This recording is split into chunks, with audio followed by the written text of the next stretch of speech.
You're listening to the Wisdom for Wellbeing podcast, the show that blends science and heart to bring you evidence-based tips and tricks for cultivating a healthy, wealthy, and meaningful life. Now, here's your host, therapist, yogi, and fellow full life balancer, Dr. Kaitlin Harkess. Well, hello there. Welcome to Wisdom for Wellbeing. My name is Dr. Kaitlin Harkess. If we have not already connected, I'm so honored to be dropping into your earbuds today, particularly so as it's October. It is October 2020. Maybe that's not the way to say it, 2022. And October is ADHD.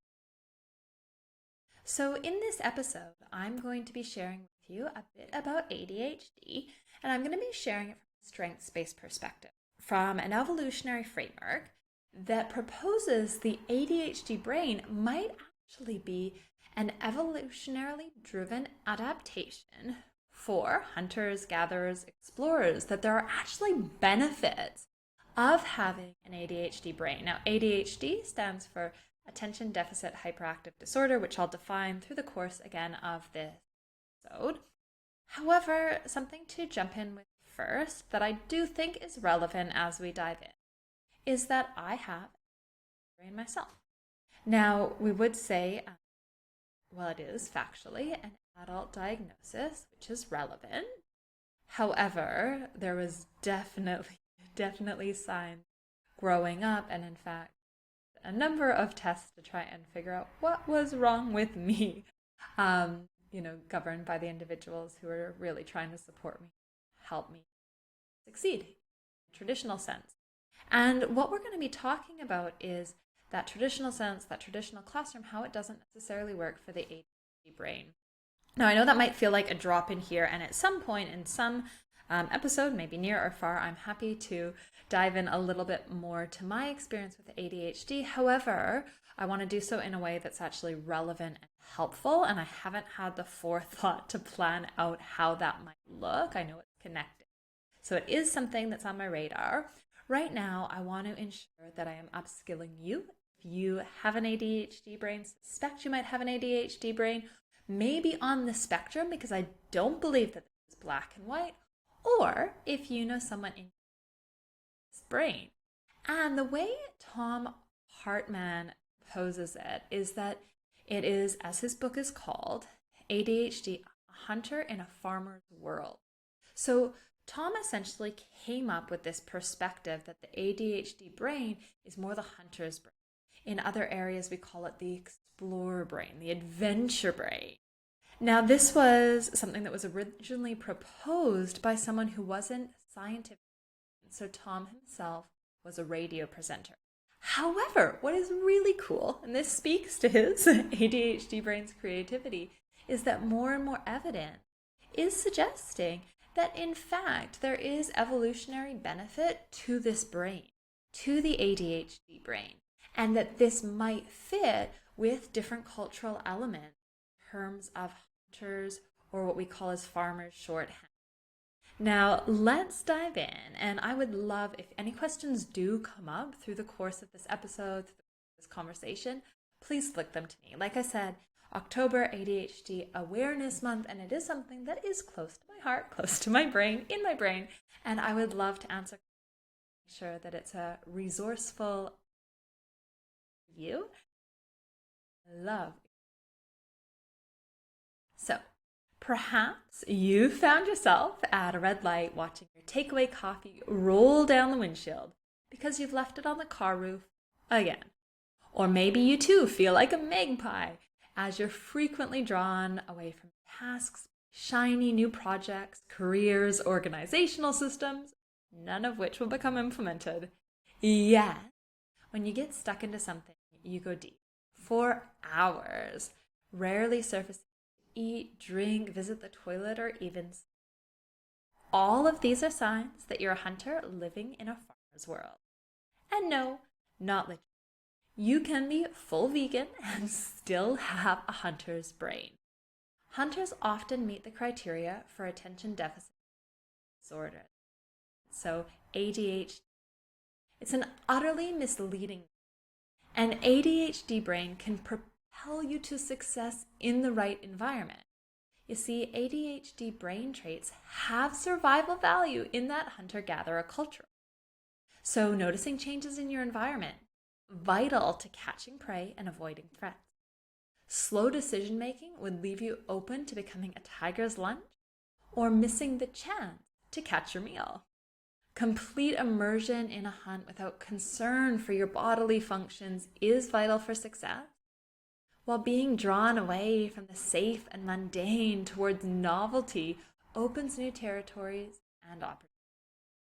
We might call this the hunter brain or the explorer brain, as our ancestors were spurred to cross oceans. The challenge for adventure-seeking hunters is that we live in a farmer's world. And in fact, we've clinically termed these explorer traits as distractibility, impulsivity, time blindness, hyperfixation, and taking.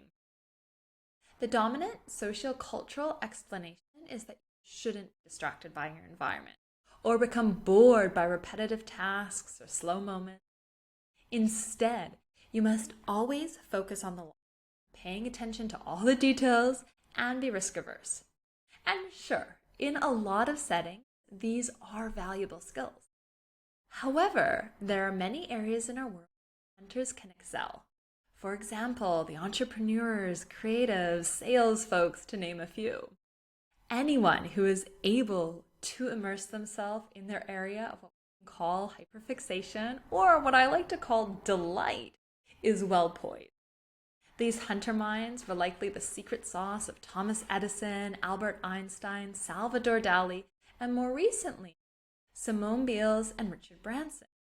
So you can see our world really does need these adventurous brains, these curious brains. Unfortunately, formative life experiences of hunters often result in developing negative core beliefs about themselves, or what we call maladaptive schemas, namely a sense of low self-worth. So exhibit 1, the classroom. I alluded to this before.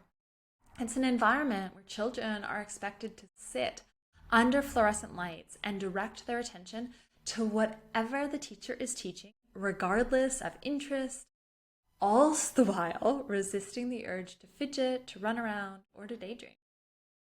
Rather than learning maths, hunters learn that they're defective, a failure, that they'll be abandoned if they ask for what they need, and that nobody will ever understand how they feel. If you're a hunter, you might even feel an ever-present sense that at some point, everyone's going to find out just how flawed you are. This is a massive tragedy, and a large part of my therapeutic work today involves supporting hunters to cultivate environments in which they can excel and to challenge those unhelpful beliefs developed in the context of difficult environments growing up. So psychological strategies are naturally another element of my work, and they can influence you neurologically and your neurochemistry. So depending on your needs, such as skills and practices, can circumnavigate or complement medication if that's something that utilizes. So what I'm going to do now, and in the course of this episode, is to introduce you to a few game-changing strategies that you have undoubtedly heard about. You've certainly heard about from me if you've been listening to this podcast for a while, but you may not be practicing. You know, I really do believe that knowledge supports motivation. And what we're going to be talking about now, giving you a little bit more motivation for practice, is meditation. So meditation actually cultivates attentional control. It boosts mood and decreases anxiety, all without sacrificing the strengths, because there are beautiful strengths of the ADHD brain. Focused attention is a really practical choice. So you might have heard of open attention, open awareness meditation. This is where you really expand your awareness out to notice all the sensory input. Focused attention is more practical for the ADHD brain because it brings the mind to, for instance, one focus, a breath, a sound, a sense in the body, or even a mantra repeating a particular word or sound. So this is a very different experience from that quickly shifting attention of the ADHD brain, and it improves attention focus while cultivating a sense of calm and relaxation. The beauty of neuroplasticity is that you can rewire your brain to support a sense of space from busyness without losing the energy and the adventure, which is, as I said, delightful. This is in part because of the enhanced dopamine levels that are actually associated with this practice of focus, so specifically focus meditation.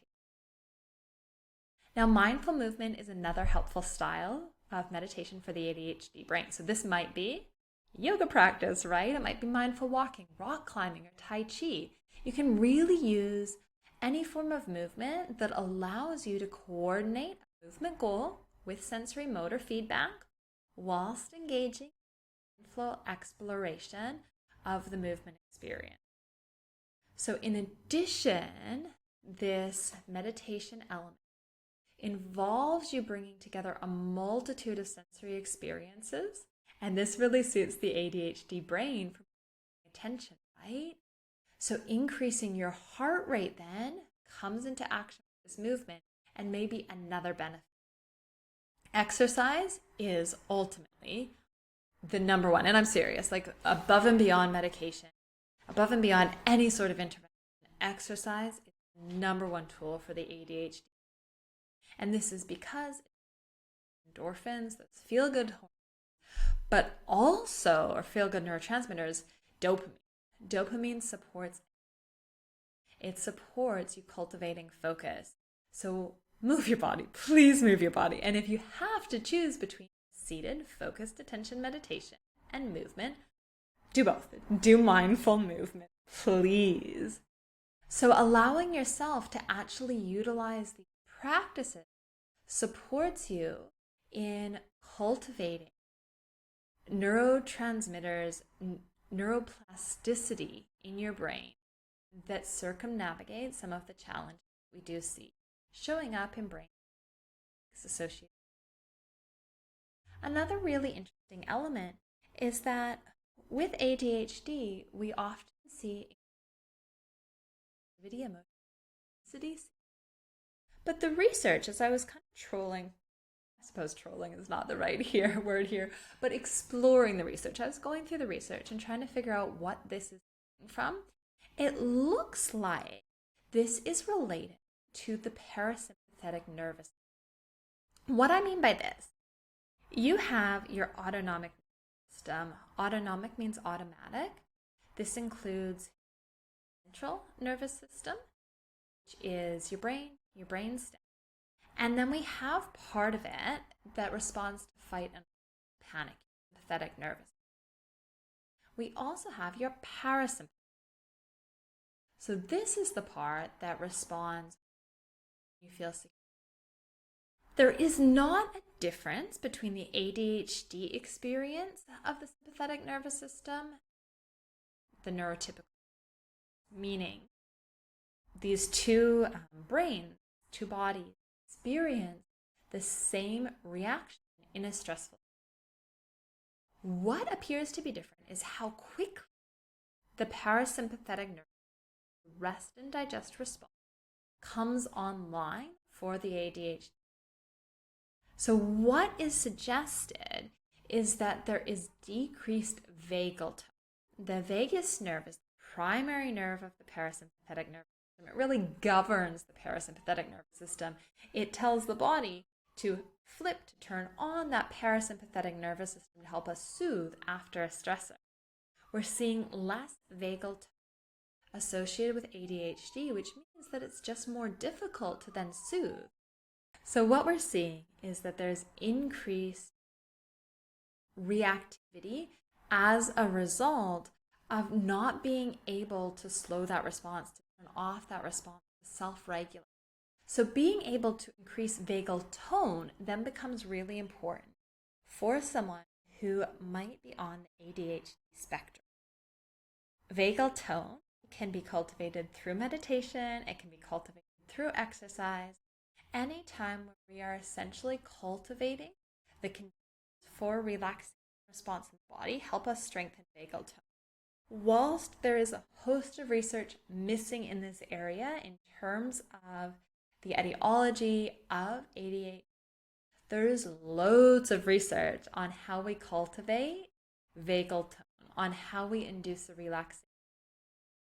So this is why I think it's really useful to have a bit of a sense as to what experience of ADHD and why we should do these. Please consider community. And I of course, finding what some have neuro friends, individuals whose brains are similar and equal sort of energetic connection, vitality that comes with that sense is beautiful. But I mean more like to practice in community. If you can get to a group meditation or group yoga class, rock climb around others, whatever it is that's your mindful movement, whilst this might not be all the time, it's really helpful, because when you are in community of other individuals, same activity, you, as someone who very much responds to their surroundings, are going to pick that up, and there's going to be focus that's naturally cultivated in that. That's really useful. Training your brain at home. Oh, the laundry's going to call out. Those plates are going to call out. You're going to notice the dust bunnies on the floor. See if you can get out maybe once a week at least to a meditation hall or a yoga class, so that you can be one step closer to more easily harnessing the power of that hunter of yours. And just remember, please remember, the intention is always to sharpen the hunter brain of the ADHDer. It is not of the ADHD, it is not of you. Hyperfocus, creativity, and adventure, beautiful skills. The disordered element of the ADHD label, it's really problematic. It's challenging. Don't be helpful. Although I understand that when we are trying to fit ourselves in a farmer's society, when we don't get control of the classroom that we're operating in, or even the job that we might need to be able to support our lifestyle, or the degree that we might want to get in order to take a step closer to where we want to go, those are really challenging situations where we don't really get that control over our environment. And I get that is problematic. I've been there. So please seek the resources, the support you need to get through those difficult environments. I very much hope that will then support you, empower you as you move through to then cultivate an environment conducive, seek support, and to be able to advocate, because you deserve resources. You deserve supports where you have struggles. We can all work together in community. Where would we be without Einstein, without these beautiful brains that help us transform our? We are very blessed for the neurodiversity in our world, and I wish you ADHDers well this October.